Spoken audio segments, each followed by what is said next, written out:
आज हमारा देश 72वां गणतंत्र दिवस मना रहा है। आज ही के दिन 1950 में हमारे देश का संविधान लागू हुआ था, यानी सही मायनों में हमें आजादी मिली थी।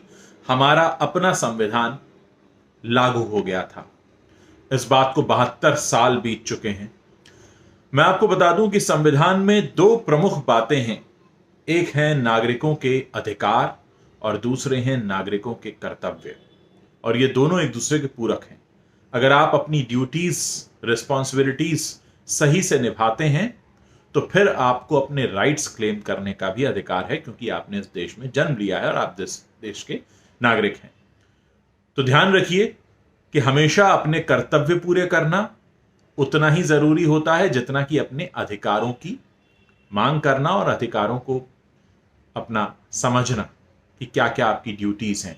जब तक आप अपनी ड्यूटीज करते रहेंगे तब तक आप अपने राइट्स का आपको ध्यान रहेगा। तो दोनों बातें एक साथ चला करती हैं।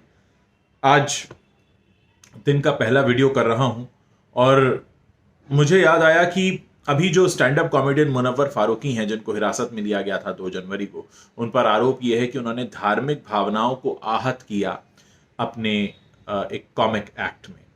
और इस पर जो मध्य प्रदेश हाई कोर्ट के जस्टिस हैं रोहित आर्य जी, उन्होंने कल एक बहुत बड़ी बात कही। उन्होंने साफ तौर पर जो उनके वकील हैं, मुनव्वर फारूकी के वकील, उनसे पूछा कि आप अन्य लोगों की धार्मिक भावनाओं और भावनाओं का अनुचित लाभ क्यों उठाते हैं? आपकी मानसिकता में क्या गलत है? आप अपने व्यवसाय के उद्देश्य के लिए कैसे कर सकते हैं? यानी साफ तौर पर पूछा कि आपका जो ये व्यवसाय है, लोगों को हंसाना, क्या इसके लिए जरूरी है कि आप लोगों की धार्मिक भावनाओं को आहत करें? साथ ही उन्होंने ये भी पूछा कि क्या आपको लगता है कि इस मामले में जमानत दे देनी चाहिए, क्योंकि इसके उनकी बेल प्ली पर सुनवाई हो रही थी। अब एक और वकील ने यह भी आरोप लगाया कि फारूकी ने भगवान राम और सीता के खिलाफ भी कुछ अन्य आपत्तिजनक बयान दिए, क्योंकि कोर्ट में अगर किसी मामले की सुनवाई होती है तो यह भी देखा जाता है कि क्या आपने पहले भी कोई ऐसे काम किए हैं।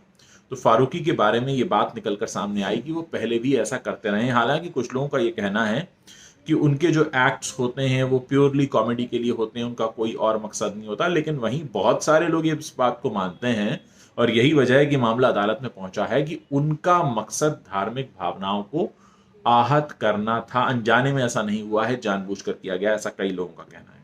और रोहित आर्य ने, जो न्यायमूर्ति रोहित आर्य हैं मध्य प्रदेश हाई कोर्ट के जस्टिस, उन्होंने साफ तौर पर कहा कि ऐसे लोगों को बख्शा नहीं जाना चाहिए। मैं योग्यता के आधार पर आदेश सुरक्षित रखूंगा। उन्होंने फैसला नहीं सुनाया, लेकिन उन्होंने साफ तौर पर यह बता दिया कि ऐसे लोगों को बख्शा नहीं जाना चाहिए।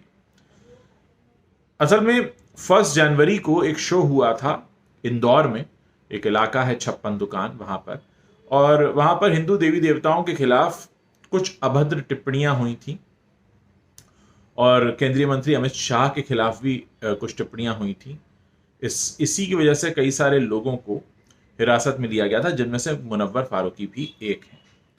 अब मामला अदालत में है। अदालत का मैंने आपको बता ही दिया कि कल उन्होंने फैसला सुरक्षित रखा है, लेकिन साफ तौर पर यह भी कहा है ये कैसा व्यवसाय है आपका जो दूसरों की धार्मिक भावनाओं को आहत करने पर चलता है। आप लोग इस पूरे मामले में अपनी क्या राय रखते हैं, मुझे जरूर बताइए। मुझे आपके कमेंट्स पढ़ने का इंतजार रहेगा।